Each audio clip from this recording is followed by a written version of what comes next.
Tesla stock has been in absolute free fall over the past year or so, and in today's video, I'm going to address all the different reasons why Tesla stock has been crashing. I'll let you know if I think it's going to recover and go back up. And of course, as always, I'll let you know what I'm planning to do myself with this stock going forward. Should be a fun one. Hope you guys enjoy it. Let's get started.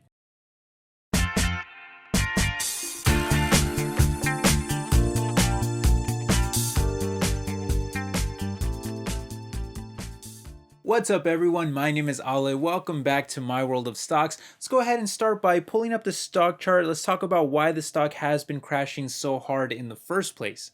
Well, just taking a look at the past 5 years, you can see that Tesla stock is actually still up by a gigantic amount of close to 800%. However, more recently, the stock has been crashing hard, and if we zoom in to a 1 year chart, we can see that it's already lost close to half of its entire value in just a matter of months. So why the giant crash? Well, for one thing, the market in general has been crashing. I mean, the tech-heavy Nasdaq has already crashed by well over 30% from its highs.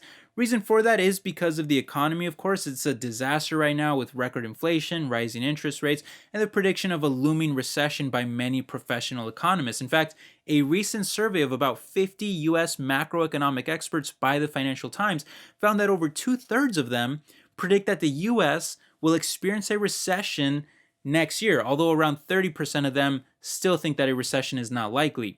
And just to be clear, economists are pretty well known for making a lot of doom and gloom predictions. It tends to get headlines, it tends to get them attention. I remember hearing about a recession being likely every single year since the '08 financial crisis, and then we didn't even get one until finally in 2020, and that was really just because of the pandemic. But there is a lot of reason to think that this time is different because right now there are actually some very valid concerns, very valid reasons why we could actually have a recession right now this year. And I would say there are two reasons in particular that I'll just quickly list off basically off the top of my head. And reason number one is that the economy is of course a disaster right now. We can all see it because we have record high inflation, we've got rising interest rates, and of course those things can very much lead to a recession. And then reason number two, well, we might already be in a recession because the first quarter of this year was a decline in GDP growth. And we know that the technical definition of a recession is 2 consecutive quarters of negative GDP growth year over year. And that's exactly what we had in 2020 at the start of the pandemic. We had 2 quarters of negative GDP growth. So that was a recession during 2020. And right now, here in 2022, we know that the first quarter was a negative growth in GDP, and we're currently in the second quarter. We don't know yet if the second quarter is a decline in GDP growth, but if it is, then guess what? We're in a recession. And if we're in a recession, yeah, in recessions, investors do tend to sell out of high risk speculative assets, which is what we've been seeing with the stock market essentially crashing. And in Tesla's case, I wouldn't necessarily call them all that speculative anymore, but I do still think that they have significant risk just because of the valuation alone, which has been causing it to crash harder than the broader market, among a number of other things, which I'll just quickly cover now.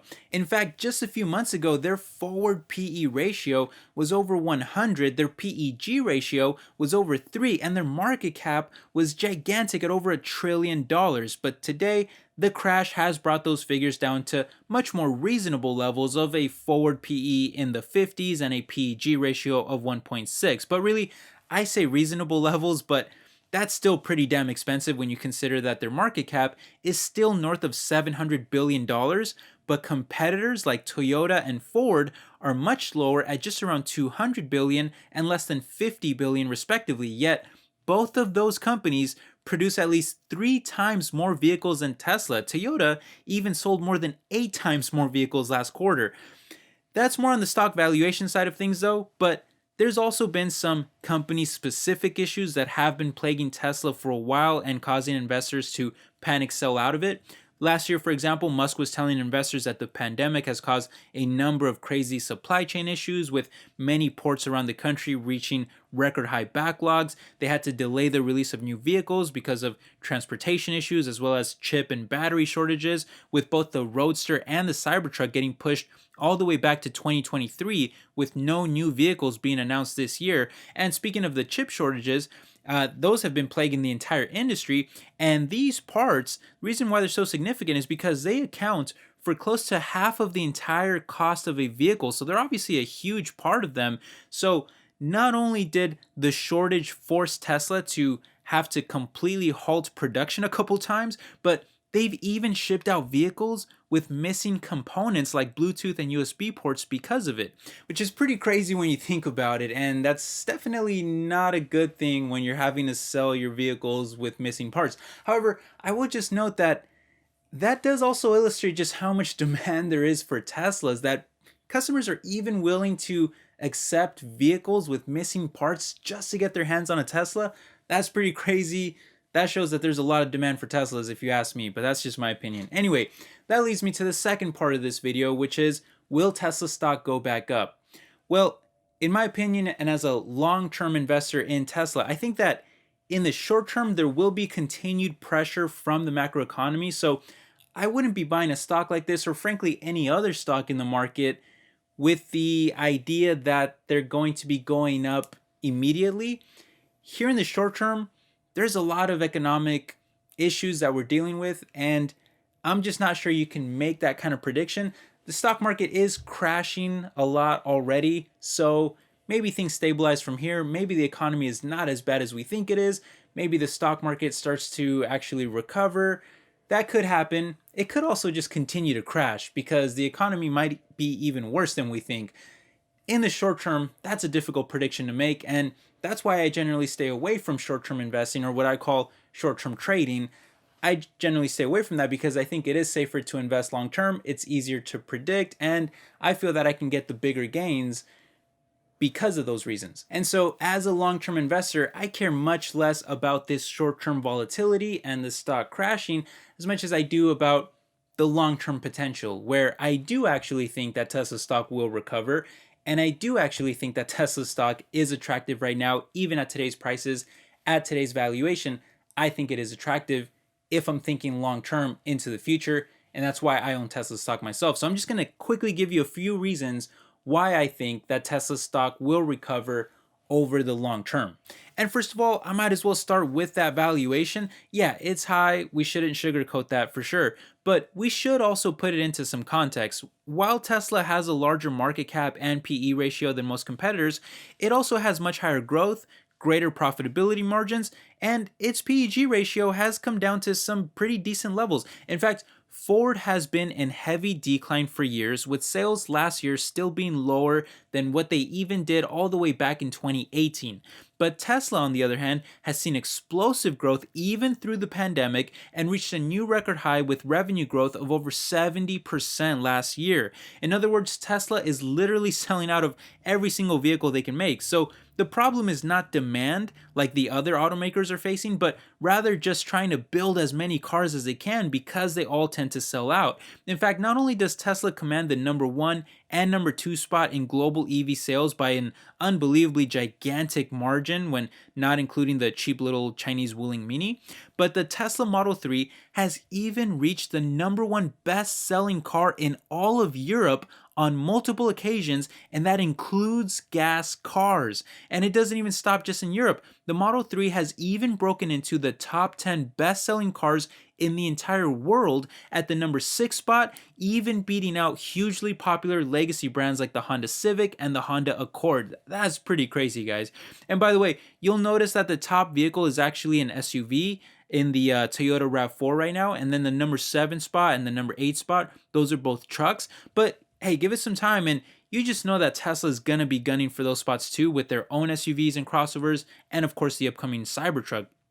And the reason why all of this dominance I think is so important is because all the other cars on this list are gas cars, but we know that the entire industry is shifting over to electric. So what's going to happen when those gas cars are no longer selling? Tesla is going to do even better in my prediction. And this is a trend that has gained a ton of fire recently because of the record rise in gas prices. In the US, for example, EV sales have more than doubled since 2020, and Tesla still controls over 75% of that market. So, why wouldn't you want to own the market leader of what is clearly the future? And by the way, you know what else this is leading to?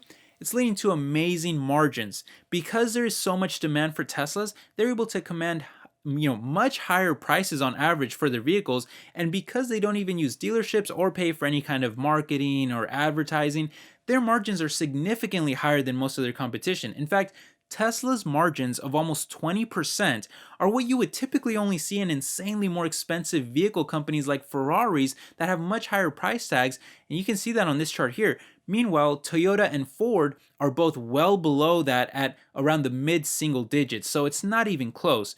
And that's leading to greater profitability potential, which is why Tesla's PEG ratio is only about 1.6 when you factor in future growth. Compare that to a year ago when it was like 3 times higher at around 4 or 5. Now, granted, companies like Ford and GM are still significantly lower than that, and that has to be noted. But those are also not considered high growth tech companies like Tesla, who I would argue commands a premium for their complete dominance in autonomous technology that they plan to use in both cars and even robots. Now, there's many different estimates for the robots market, but just to throw some numbers at you, it's estimated that by 2030, the personal robots market will be worth over $50 billion, the mobile robots market will be worth over $70 billion, and the service robots market will be worth over $150 billion. And many of those estimates are actually very conservative because it's hard to know just how valuable and in demand these markets will be, considering that there aren't really any robots out there yet being used in these ways. But just like typical Tesla fashion, they're already trying to be the first to market with it, as Elon Musk recently said that he predicts their robots business will be even larger than their vehicle business, and that he hopes to launch them as early as next year. Now, obviously, Musk is known for missing his targets, that's no secret, and next year sounds way too optimistic to me. But I think over the longer term, it could be just another growth driver in a long list of upcoming products like the Semi and the Cybertruck, which I think will also be big disruptors in the massive logistics and trucking markets as well. And speaking of vehicles, I think this is where Tesla is going to really shine with their autonomous driving technologies and the upcoming robotaxi service, both of which are probably still a couple years away from us seeing them on a large scale out on crowded city streets. But once that starts to really ramp up, I think you're going to see some large spurts of growth for Tesla. Not only is the robotaxi market expected to grow at almost 70% a year through 2030, but it's also going to give Tesla a perfect reason to raise their prices for simply flipping a switch, turning on a service, which is going to drive their already higher margins even higher than the competition. And they're going to start to benefit from software-like margins despite literally being an auto manufacturer. I mean, that cannot be overlooked. And it's why I keep saying you can't really value Tesla like a traditional legacy automaker. You have to think of them as more of a high growth tech company, which is what they are and what they're turning into over the long term. And I think that in the meantime, these legacy players are going to struggle to keep up with them and match their margins, especially in a weak macroeconomy and with the demand of gas vehicles plummeting and shifting over to electric vehicles, which is something that I think is going to be a much bigger trend than it even is already. I mean, just the other, and this is a little anecdotal, but the other day I was hanging out with some friends and I asked them, how they feel about the gas prices and how they feel about gas cars and electric cars. And they all said that their next vehicle purchase is going to be 100% electric. Like, it's not even a question. They are so angry about the current gas price environment that there is no way that they're going to buy a gas vehicle again. I think this really is the straw that broke the camel's back. I think we're really in the biggest transitional phase here in terms of people switching over to electric vehicles. I think you're going to see a gigantic ramp up in electric vehicle purchases. I know I myself, there is no way I'm going to buy another gas vehicle after what we've gone through recently. And I know that so many other people feel the same way. And may be somewhat anecdotal. You guys can share with me down in the comment section. Let me know how you feel, how people around you feel, and your perception of it. But I really think that there's going to be a huge ramp up in customers just purchasing even more electric vehicles. And I think the biggest obstacle for Tesla is not going to be the competition, but literally themselves. I think the biggest obstacle for Tesla is just being able to make the damn product that literally everybody wants. So again, as a long-term investor, yeah, I do think that there's going to be a continued challenge and pressure on Tesla, just like any other company and stock in the market, because of the macroeconomy, which can drag it down. The broader market can drag Tesla stock down lower.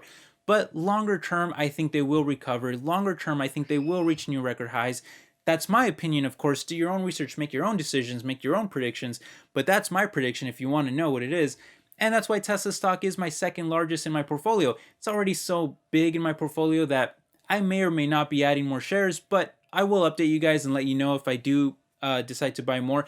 I can tell you right now that if it continues to crash like this, I'm going to be buying more Tesla stock because, again, as a long-term investor, it just becomes more and more attractive the more that it falls. And then I look out into the distant future for those bigger gains. Anyway, those are my thoughts, my opinions. I'd love to hear what you guys have to say down below. Let me know your feelings. Do you own Tesla? Do you think it's a horrible stock? That's perfectly, valid argument. If you do not like Tesla stock, let me know why. I'd love to hear your thoughts.